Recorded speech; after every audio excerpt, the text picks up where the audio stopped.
This video is about the cardiac cycle. So over here I've got all of the different, I think it's like 7 steps of cardiac cycle. I think that's in frame. And then up here I've got the cardiac cycle main graph to my knowledge. So you've got the aortic pressure in black, you've got your left ventricular pressure down, up here in blue. You have your left atrial pressure as well, and that's in red. Over here I've got the 7 different stages. I'll zoom out in case I want to take a screenshot in the future. And then this is just a general quick thing of the heart. You've got a right atrium, left atrium, your 2 ventricles, you've got your 2 AV valves, you've got your tricuspid with your 3 like valve kind of things. Then you've got your mitral valve, and you've got your 2 semilunar, you've got pulmonary and aortic.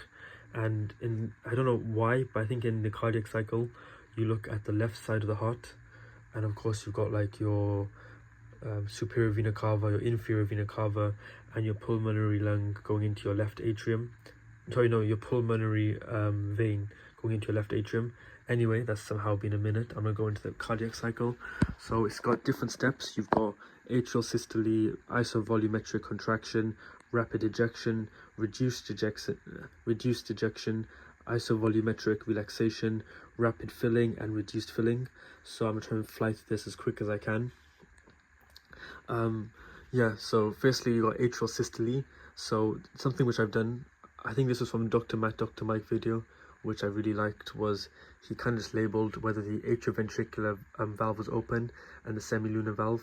For atrial systole, these are both closed. Sorry, no, the atrioventricular is open, the semilunar is closed, and that makes sense because your atrioventricular valve over here, of course, it would need to be open for the blood to flow from your left atrium to your left ventricle. But if we go back over here, the atrial systole, now we're actually starting on cardiac cycle. Somehow I've waffled for 2 minutes. Atrial systole, it's important to bear in mind that at this point, because the cardiac cycle is in a loop, the ventricles are already 90% full. So atrial systole is our last like 10% of the blood which needs to go into the ventricles. So atrial systole is represented by the P wave of ECGs, and it basically is the depolarization of the atria. So the atria contract, and this would mean that the volume decreases, the pressure increases, and most of the blood passively enters the ventricle. Like I said, only 10% of the blood is moved by this stage. However, I feel like this may have some form of clinical relevance, I don't know. In a high heart rate, it could be up to 40%, and this is termed the atrial kick. Maybe that's important for SPAs, once again, I don't know. And the ventricular volume at the end of the atrial systole is your end diastolic volume, also known as EDV. That's 120 mLs, and this represents your preload. That's a very important video. Dr. Matt, Dr. Mike has like a 3-minute video on that. If you put watch on ×2, then like it lasts like a minute, I think. In terms of 120 ml, that's the general consensus I've seen, because for EDV it can differ anywhere between 120 to 130. Some websites even say up to 150. But yeah, I think the lecture slide said 120 as well, so I'm just going for that. Next step is your isovolumetric contraction. So isovolumetric contraction, in here, your atrioventricular valve is closed, as well as your semilunar valve, they are also closed. So at this point, if we look on the heart, there should be no movement of the blood in reality because all the valves are closed, except for like general venous return. So isovolumetric contraction, this is represented by the QRS complex on ECG, and this is basically for ventricular depolarization. So the ventricular pressure is higher than the atrial pressure, of course, because by this point our ventricles are full of blood, and this would cause the AV valves to close. Atrioventricular valves, of course, they close because of the pressure gradient. It says extra information, so I'll get whatever it says in my notes. Whether or not this is important or not, once again, I don't know. The ventricular contraction triggers papillary muscle contraction with attached chordae tendineae, and this prevents the AV valve leaflet from being incompetent. And in brackets, I put leaky. Once again, maybe that could be important. And yeah, for isovolumetric contraction, all the valves are closed, which is important because there's no volume change. Thus isovolumetric, iso, same volumetric, volume, same volume. And this is represented, something that's very important with isovolumetric contraction is the C wave in your left atrial pressure and this could be due to the bulging of your mitral valve. Let's go back to the mitral valve. If the mitral valve bulged back into your atrium, that could cause a increase in pressure. And now let's look on the graph. This A over here, as the mitral valve bulges back into the atrium, you see an increase left atrial, that's the red. If you look over here, there's an increase that's marked by A, and that's something which could be important, but very important to bear in mind that the volume remains the same. Next section, somehow it's been 5 minutes. Rapid ejection. In rapid ejection, your atrioventricular valve is closed, however your semilunar valves are open. Now let's look at that in terms of the heart. These two are closed, however these two are open, so that means that blood is going to start leaving the heart. So our first step of like this whole process is your rapid ejection. Now this is represented by the gap between the S and the T wave on the ECG. So it's like this kind of gap over here. And basically the ventricular pressure normally would be higher than the outflow tract pressure, meaning your pulmonary or your aortic, and that makes sense. Because if these two are higher, let me get that in frame. If these two are higher, then of course they would open and like blood would flow out. Next section, this is reduced ejection. These two are kind of grouped together, and these two are kind of grouped together as well, but I've made them as separate categories just for it to be a bit more clearer. Then you've got reduced ejection. This is represented by the this is represented by the T wave on the ECG, and what this is basically ventricular repolarization. And for this reason, of course, when your ventricles, the blood is leaving, the tension in the ventricles would decrease as the ventricular ejection rate is also decreasing, because of course as you're emptying the ventricles there'd be less tension as there's also less ejection. And as well as this, the ventricular pressure slightly decreases below the outflow tract pressure in the aorta. Once again, that makes sense because that's like the general direction of blood, and as blood is leaving, the pressure would decrease. And as well as this, the left and right atrium are slowly refilling. This is what I was saying before, was about venous return. As this process is happening, blood is still slowly, passively just like entering back into your atriums on both sides via venous return. On this side, I forgot to draw it, but that is meant to be your pulmonary vein. And on this side, of course, we've got the vena cava going back into the atrium.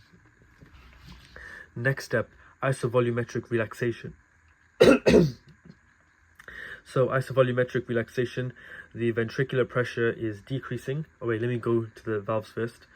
Once again, isovolumetric, this is a general trend I've noticed, is when it's isovolumetric, all the valves are closed because you want the volume to stay the same. Now the volume can't stay the same if the valves are open, of course. So yeah, once again, all the valves are closed. Now the ventricular pressure decreases as your heart muscle is relaxing, which is lucitropy. That's like one of the key words I remember from one of the lectures, which is like the relaxation of the heart. So yeah, your ventricular pressure decreases as the heart muscle is relaxing.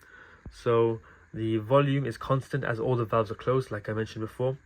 Now the aortic pressure increases above your left ventricular pressure. So your lub sound, this is when the closing of the semilunar valve happens, because your aortic pressure is higher than your left ventricular pressure. So your valves close back. That's your lub sound, which is the second one. The first sound is your dub sound that happens in isovolumetric contraction. And then yeah, next thing in isovolumetric relaxation is your valve closure. So the small, I feel like this is something which could potentially be important for the actual S1 or something like that, is your valve closure. The valve closure in the isovolumetric relaxation, this causes a small backflow of blood into the left ventricles, and this is very important because it produces a characteristic dicrotic notch in your graph. So if we look at the graph, bear in mind that the black line is your aortic pressure, the blue line is your left ventricular pressure. This characteristic notch over here, which is your dicrotic notch, followed by your dicrotic wave. More information about this, I think, is important to like research it or just use some form of AI to find out about that. Anyway, but yeah, that's something important which I'm guessing I should probably look back at in the future. Then your, yeah, similarly as your last step, the venous return continues. So your left atrial pressure continues to rise slowly as venous return continues. And finally, this phase ends with your atrial pressure being higher than your ventricular pressure. And I've wrote a note here which says, the rate of pressure decline is determined by the rate of muscle contraction, lucitropy. My brain is fried, so I can't remember why I wrote that. I'm assuming it's somehow linked to this. Anyway, next step is your rapid filling. Important once again to look at valves. So the atrioventricular valve is open, however your semilunar valves are closed. Now this is where we start the whole process slowly again. So your atrioventricular are open, semilunar are closed. So we want to start building up the volume in your ventricles. So as your atrial pressure increases over the ventricular pressure, your AV valves open, the ventricles begin filling. And despite this, despite the blood flow from the atria, ventricular pressure is still as low as your, Despite blood flow from atria, ventricular pressure is still low as your vent is still relaxing. Okay, that makes sense. And then when your ventricles completely relax, then the pressure can start increasing rapidly. And then finally, the opening of the mitral valve at the end of the phase causes a rapid decrease in the left atrial pressure because your blood is entering into your ventricles from your atrium. The final step at last is reduced filling, and this links back to atrial systole, which basically means atrial contraction. What I was saying before was that by atrial systole, the ventricles are already filled 90%, so then it just loops back. I think that's everything. It's somehow been like 12 minutes. So if I want to take a screenshot of this, I'll go back a tiny bit there. And yeah, I think that's everything.